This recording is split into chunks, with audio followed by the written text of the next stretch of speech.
It's Friday. It is Friday, and we are here. Does anyone else like breathe sighs when they think about Friday? I might be the only one.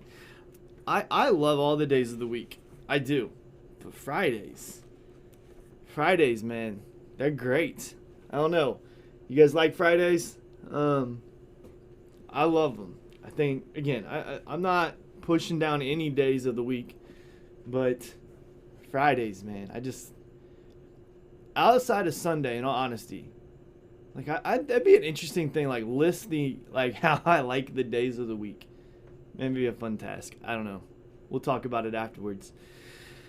Listen, this morning's verse, we're going to jump right into it because here's the thing.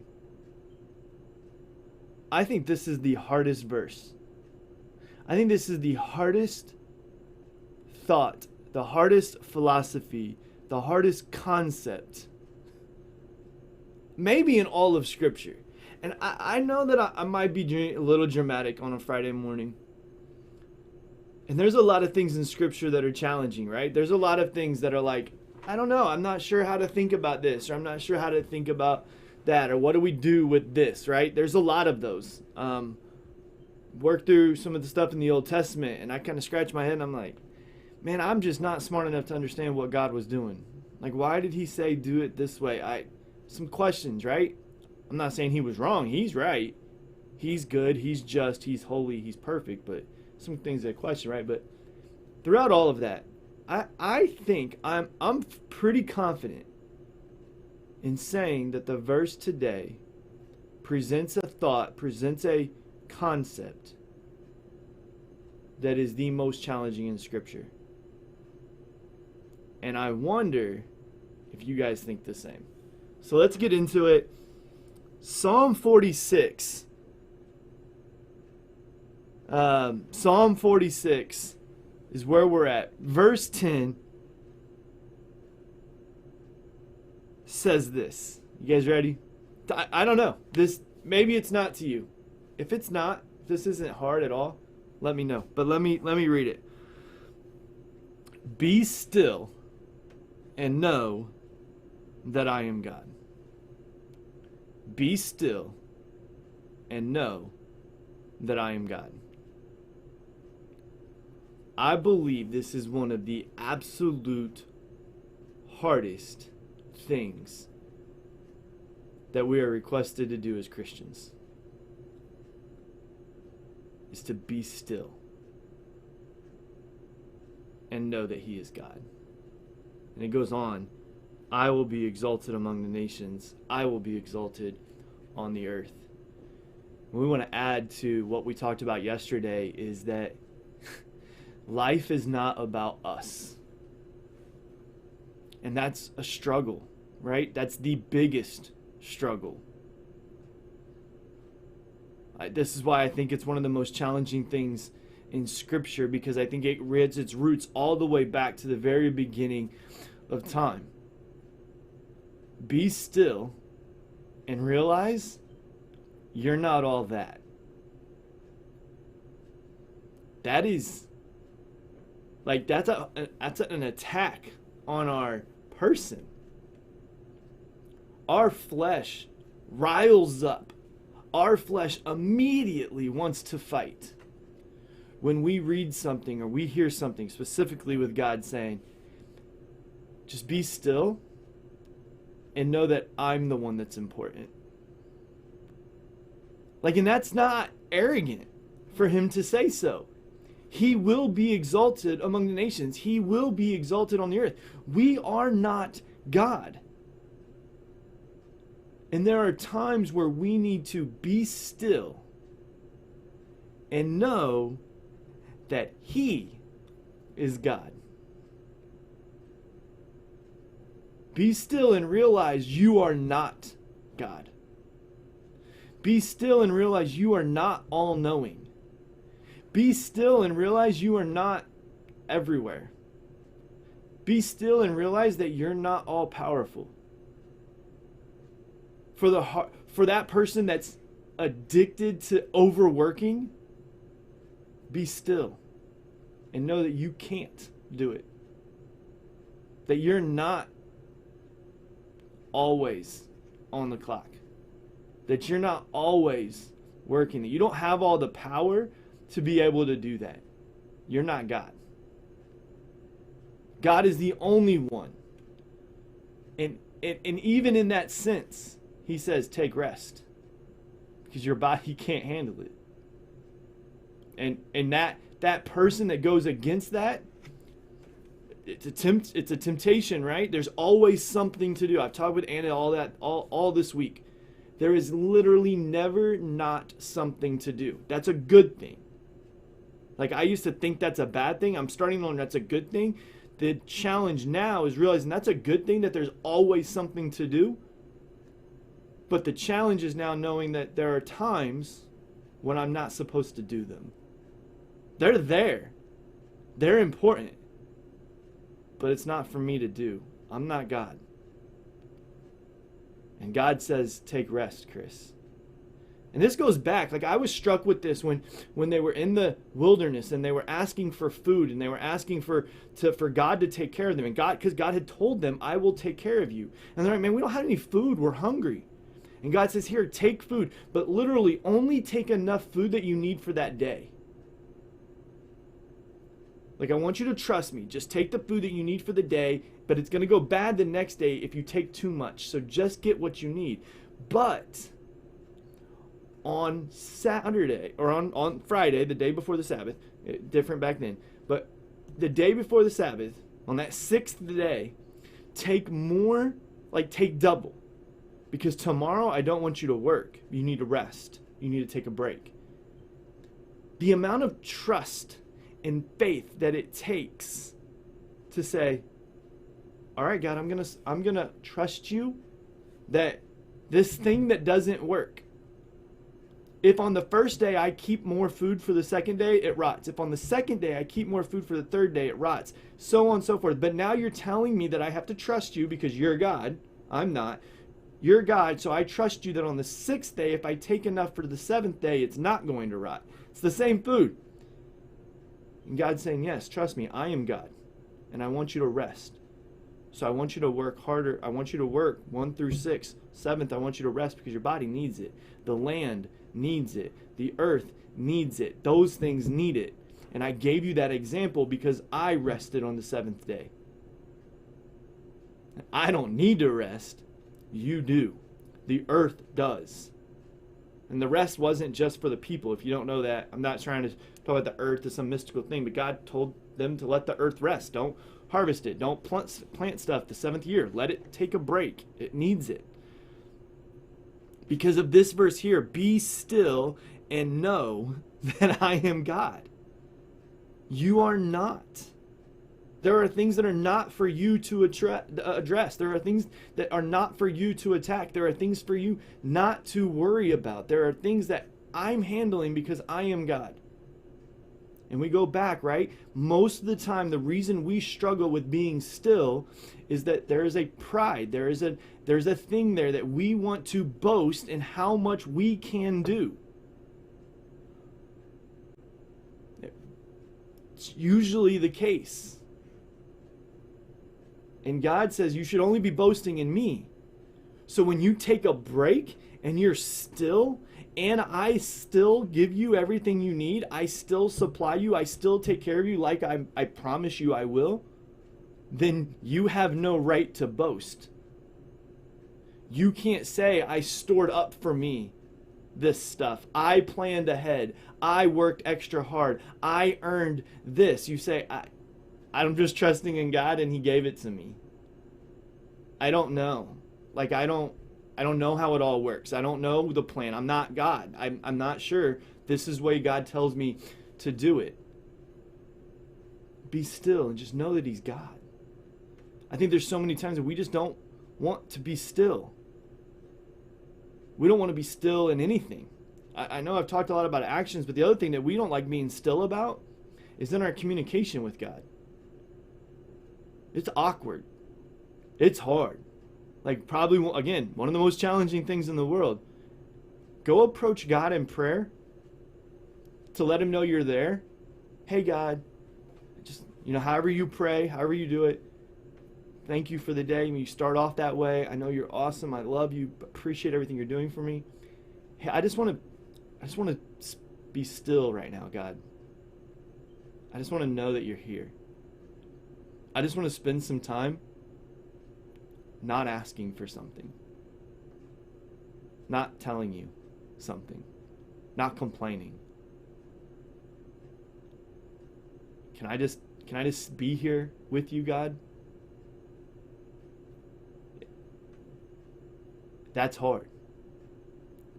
But I'm going to tell you right now that if that becomes a consistent part of your life, that you know that you can just, and you should, just spend time with him, things change so much. I used to look at all the scripture things, Elijah, Enoch, Moses, Abraham, all of them, right? Even all of the apostles, Paul. And, I mean, the list goes on. And they had such a relationship with God, and I used to always be like, man, I just want that. And I found out so many times, like, they just spent time with him. He wasn't their genie to ask questions to fix everything. He wasn't just the person they were complaining to. But yet they did get to complain. Like, that was the relationship. I love it. I love watching Moses' relationship with God. It's like his best friend. And he's going to him like, no, God, you don't want to do that. You don't want to make that mistake. Like, come on, Moses. God's not going to make a mistake. But he had that relationship because he was still and knew.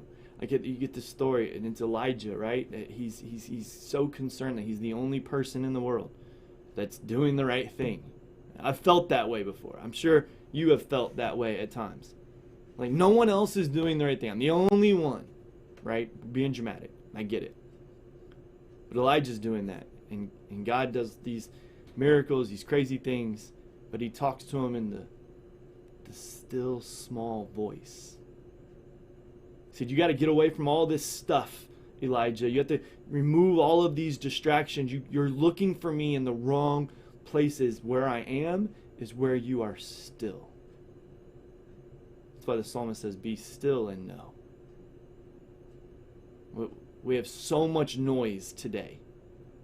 And this is why I say it's the hardest. I think it's always been the hardest. But today, for us, I feel like this is the hardest part of Scripture because there are so many noises in our life. There are so many challenges. There are so many things that call at us. And some of them are really good things. But we still have to be still. Like, there are times that I have to get away from my kids. I have to get away from my family. I have to get away from my job. I have to get away from my friends. I have to do everything so I can be still with God. And when I do, I'm a better husband. I'm a better father. I'm a better leader. I'm a better pastor. I'm a better friend. I'm a better family member. I'm a better son. I'm a better brother. When I'm still and I spend time with him. And so I would challenge you today. Take some time intentionally today to just be still. Don't ask him for anything. Don't complain about anything. Just listen. You might think that's weird. He's not going to say anything. He may not audibly say anything. He may. He might write on your wall with his finger. He might show up. I don't know. He's done a lot of things. I'm not the one that put God in the box. So I'm not telling you he can't do any of that stuff. But he also just might talk to your heart. He might just calm you. I've had many different experiences, and I think they're between me and God, and I don't share them a lot because it's not for attention. But I think there's been times that I've felt God's presence when I'm just still. And I just relax. And I just spend time knowing that I can't say anything that's that important. I'm not going to say anything that's going to wow God. I'm not going to say anything that's that impressive. And any of my concerns, any of my questions, any of my challenges, any of my requests, they pale in comparison with the idea that I just get to spend time with God. Like, and I know that sounds harsh, but if I got to spend time with God or ask him to fix my health or someone else's health or someone else's issues, the time with God is more important. Because he already knows those other things. And he wants us to, obviously, those are part of our lives. We like compassion and caring and concern and growing and all. Yes, I'm not taking away from any of that. But he knows all of those things. When we're still with him, we get to spend time with him, that's where life change happens. And we don't do it for life change. We do it because that's where we get to see God, and that's where we get to spend the most time with him. So today, the challenge, the contest. Find a moment today, a time frame. Turn off everything. Turn your phone off, turn your TV off, turn your Alexa off, turn your music off, whatever it is. Get away from your kids. If you have kids, ask your spouse, hey, listen, I need some time today. You're probably not going to get an hour or two. That's fine. I need some time. And guess what? I want to give you some time. So I want to take some time where I can just go in the room. I can go off in the spot. Maybe I need to get in my car. I just need to drive down the street so I'm completely by myself. And I just want to spend some time with God, and I want you to do the same. And I'm telling you, you get into a habit of doing this. Be still and know that he is God. So I'm going to look at what's going on here. You guys are talking. I'm so glad. George, good morning to you on Friday. James, good morning. Dad, good morning. It's a great day. Renee, good morning. Sorry, I'm stumbling here. Renee, good morning to you. For those who don't know, I think I've said it before. Most of you guys know. That's my mother-in-law. She's great. Christy Watson, good morning. Judy Marsh, good morning. Don says, I needed a Friday today. Good morning to you, Don. Yes. I always need a Friday when it comes. Whenever Friday comes, I never think I need a Friday. But I agree with you. I needed a Friday. I'm like, this day's going to be a good day. It's a Friday. We're good. I like it. James on YouTube says Sundays, he likes Sundays the best. And I have a feeling I know why. He can correct me if I'm wrong, but I have a feeling I know why he likes Sunday. I'm not taking away from church because I think that's good for him, and I think that's important for him. I kind of put on the spot here. I'm talking through this as I'm saying it. I don't want to make it sound bad. I think he loves church. But he likes Sunday because his family comes over. So he's a Blue Bloods guy. I don't know if you guys ever watched the TV show Blue Bloods. He's that guy. He likes his family coming over, eating dinner. That's a good thing for him. I know that. So I know why he likes Sundays. Probably the best. Judy Marsh, happy Friday.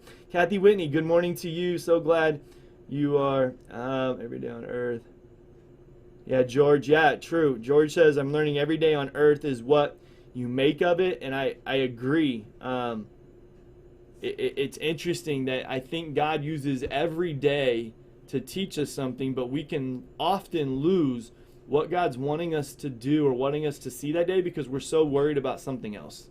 We're so distracted on other things that we don't happen to see what's right in front of us, that God's doing, that God's working. And yeah, I think there's some days where there's some storms, right? And there's some trials, there's some tribulations, but then God's like, but I don't want you to focus on that. I want you to focus on, I'm going to get you through it.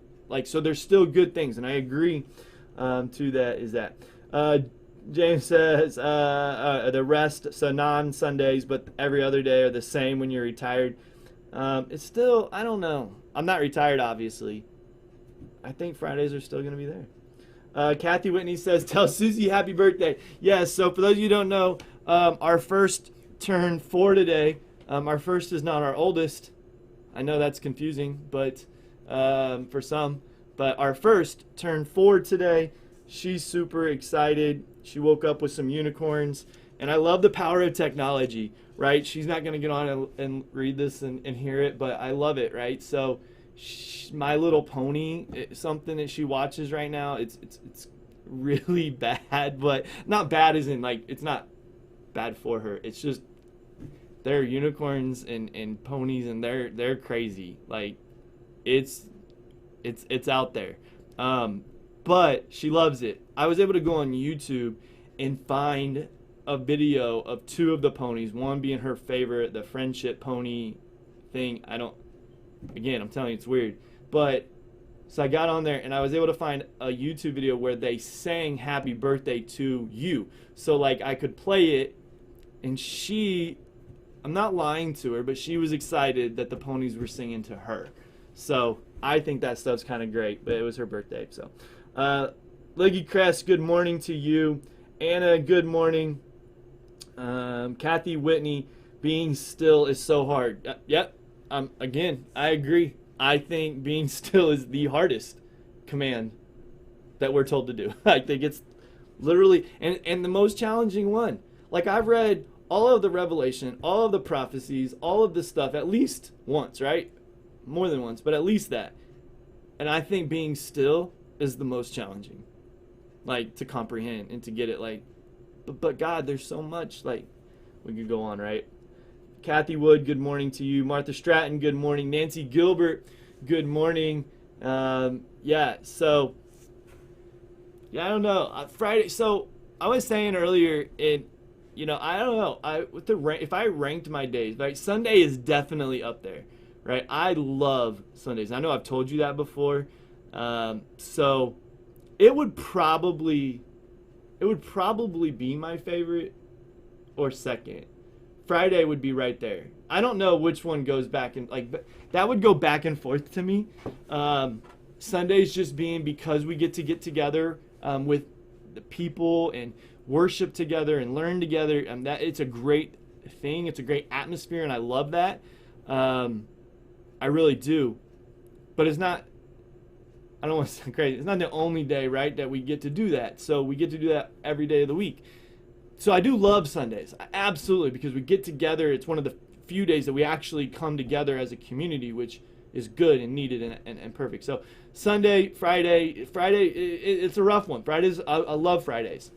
Get to sleep in barely on Saturdays. Kids still wake up at normal times, but get to do that a little bit on Saturday. So yeah, I love Fridays. So yeah, I'd say like Friday, Sunday, 1 and 2.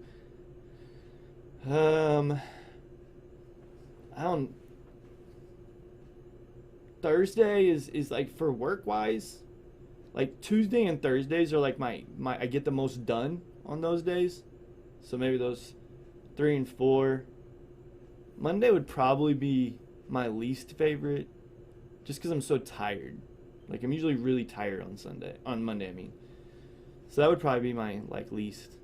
And then Saturday and Wednesday, probably tied. So I get to do a lot on Saturday with people or relax. Like, I get to kind of mix that up. So yeah, I know you guys don't care, but that's the way I would order it. Sunday and Friday, 1 and 2.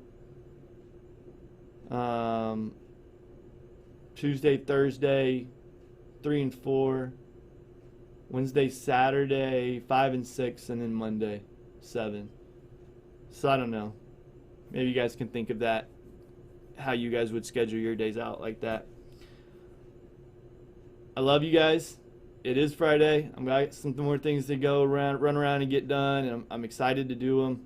But let's remember today. Let's not forget all the fun and all the enjoyment we can have throughout the day and throughout the weekend.